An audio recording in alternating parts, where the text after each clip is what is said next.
A lowly tarnished, playing as a lord. I command thee now!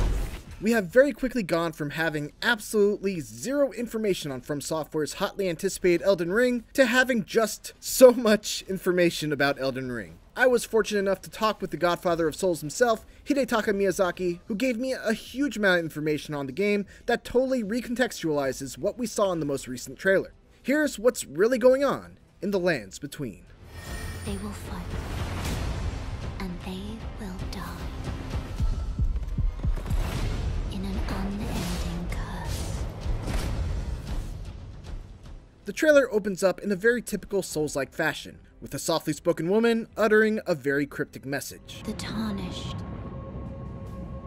will soon return. So, who are the Tarnished? Well, for one, it's you. The player character is one of the Tarnished, much like in the Dark Souls games where you are a chosen undead or an ashen one. To explain what it means to be Tarnished, we must first explain a little bit about the world of Elden Ring, known as the Lands Between. The Lands Between and the people who reside within it, both great and small, were blessed by the Elden Ring and the Erd Tree, which symbolizes its presence. Those given grace by the ring are characterized by having a golden aura that's predominantly shown in their eyes. However, after a time, for one reason or another, some individuals lose this grace, and were thus exiled from the Lands Between, labeled as Tarnished. Then, for reasons unknown, the Elden Ring was shattered. Its pieces picked up and carried by many of the bosses that you'll eventually come to fight in the game. The destruction of the Elden Ring calls out to the Tarnished and compels them to return to the Lands Between, guiding them back to their former home. According to Miyazaki, one of the main themes of the game is how the players, the Tarnished, approaches or treats this newfound grace and this return to the land that they were once banished from, how they interpret this and the meaning. Miyazaki wants the player to discover for themselves what this return means and how they want to begin their adventure.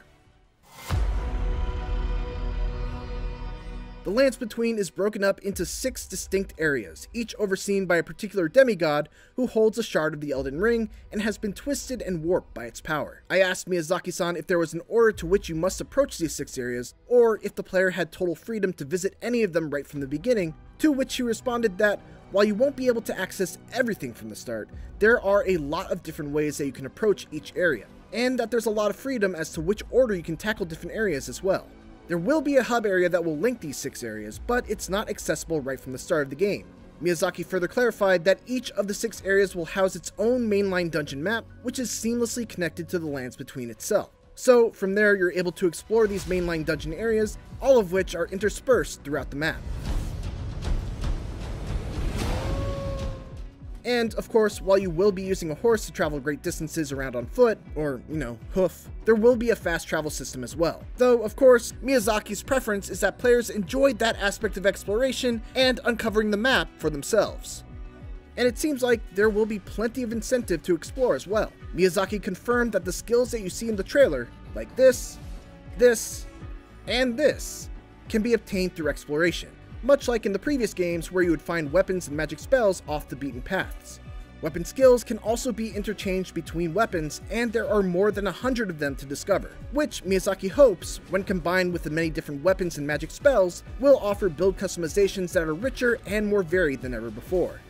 Finally, let's talk about some of these wild enemy designs. The main bosses are demigods who are written by Song of Ice and Fire author George R.R. Martin, and they inherited the mad tainted power of the Elden Ring shards once it was shattered. One of the things Miyazaki wanted to convey in their designs is that they're not just horrible monsters, but that there's an element of heroism and mythology to them as well, as they're essentially the old gods of this world. Each of the demigods fell to madness and ruin in their own individual ways, and FromSoft's designs aim to showcase this dichotomy of heroism and ruin.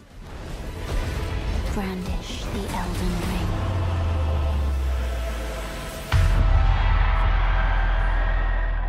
A key focus in Elden Ring is to empower the player with a feeling of freedom, not just in the way in which they explore, but also in the ways they approach encounters in various situations. To that end, stealth is now a viable option in certain situations, like this moment from the trailer. You're able to crouch, sneak, and be less easily detected in tall grass.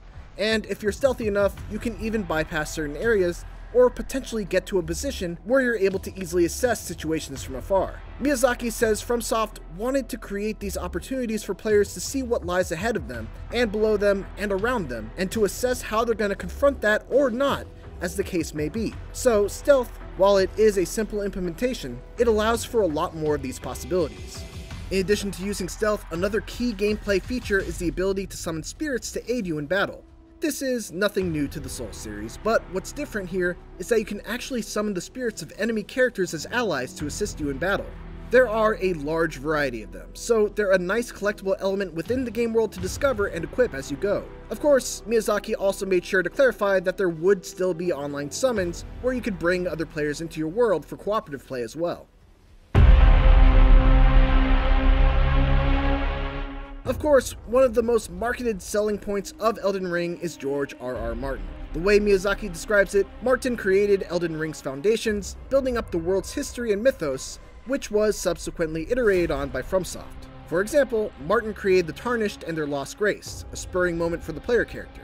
But then on top of that, Miyazaki explained, FromSoft built a lot of their own world, story, and gameplay elements that are necessary to the game and necessary to the player's guidance, and how they find that footing in the world. Miyazaki said it was a great collaboration, and it was a rather fresh approach for the team. Rather than imposing new restrictions on the game, Martin himself was very open to FromSoftware prioritizing the game's systems and leaving out anything they didn't want to explore, even though that ended up not being the case. Miyazaki explained that Martin's work was a huge source of inspiration and the impetus for the design of the game, so the world building and the systems went hand in hand. FromSoftware has a reputation for its unique brand of story told predominantly within the margins. Miyazaki said that this will continue in Elden Ring. We want to retain that sense of the player discovering things for themselves and enjoying uncovering the world both in terms of action and narrative for themselves. We don't want to force anything on the player. That much has not changed. However, Miyazaki was also keen to express that an ease of understanding is paramount. Elden Ring is more character-focused than previous Souls games. While the player character themselves is a blank slate, other characters will provide a sense of depth and color.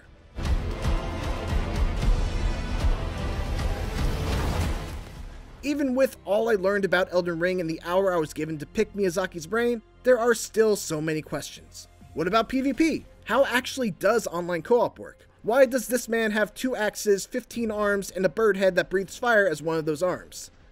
Like all Souls games, it's best to leave some information to be discovered for yourself. Fortunately, the wait is no longer without end, as Elden Ring is dated for release on January 21st, 2022. Make sure to check out the full interview on IGN for some extra tidbits of information, and for everything else, keep it here on IGN.